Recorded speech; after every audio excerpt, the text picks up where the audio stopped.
திருக்குறள் குறள் 599. பரியது கூர்ங்கோட்டதாயினும் யானை வெரூஉம் புலிதாக் குறின்.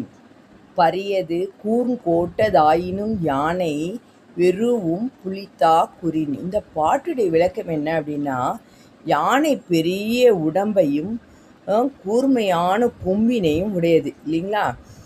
என்றாலும் யானை பெரிய உடம்பையும் கூர்மையான கொம்பினை உடையது என்றாயினும் புலி தாக்கினால் பயப்படும். புலியை பார்த்து யானை பயப்படும். பெரிய பெரிய உருவத்தில் பெருசு கொம்பு இருக்குது, பெரிய கொம்பு எல்லாமே இருக்குது. ஆனாலும் அது புலியை பார்த்து பயப்படும். இது எடுத்துக்காட்டு எதை உணர்த்துது அப்படின்னா, இந்த பாட்டு உருவத்தை விட ஊக்கமே வலுவானது என்பதற்கு எடுத்துக்காட்டாகும். அதாவது யானை பெரிய உருவமாக இருந்தாலும் ஊக்கம், புலிக்கு ஊக்கம் அதிகம் இல்லைங்களா.